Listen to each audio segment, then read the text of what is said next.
Welcome to AI Unraveled, the daily briefing for leaders navigating the AI landscape. It's January 16th, 2026.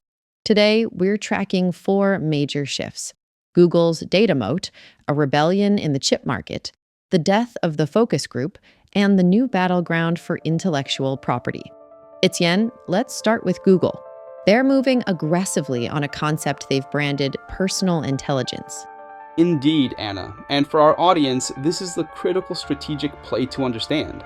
Google is leveraging its unique, unassailable advantage, decades of user data from Gmail, Photos, and Calendar.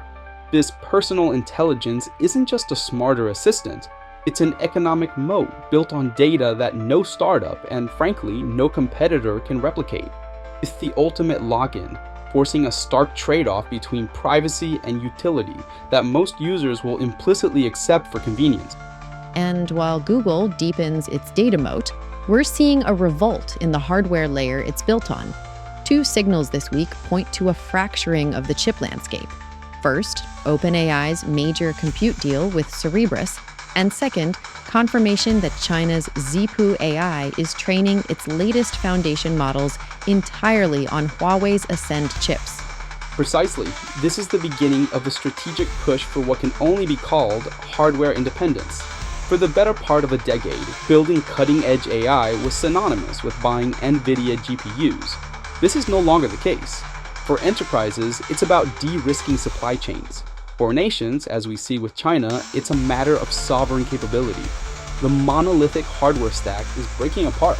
This theme of disruption continues in market research. A new paper on synthetic consumers demonstrates a method that could make traditional focus groups obsolete. Instead of simply asking a model to rate a product, researchers are prompting it to role-play a specific, detailed customer persona and provide qualitative feedback.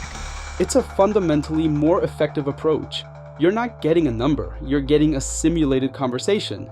Think of it as a digital focus group you can run on thousands of personas simultaneously, getting nuanced feedback in hours, not months. For product and marketing executives, this collapses development cycles and provides insights at a scale that was previously impossible.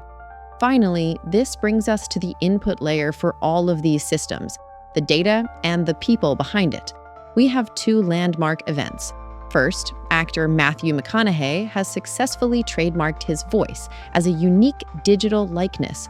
And second, the Wikimedia Foundation has confirmed its first major licensing deal, meaning they are now being paid for the use of Wikipedia's content in training large language models. The signal to the market could not be clearer. The era of free data and unrestricted likeness is ending. For developers and investors, this means the cost of training new models will now include significant licensing fees for both data and identifiable human characteristics. The legal and financial calculus for building AI has fundamentally changed this week. So to recap, defensibility is shifting to personal data. Hardware dependency is fracturing, consumer research is being synthesized, and intellectual property now has a firm price tag. Four critical shifts for one day. A dynamic landscape indeed. That's all for today's AI Unraveled. We'll be back tomorrow with the latest analysis.